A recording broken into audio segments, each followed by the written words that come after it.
قال ادخلوا في قد خلت من قبلكم من الجن والإنس في النار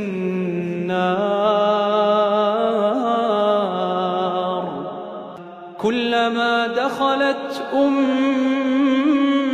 لعنت أختها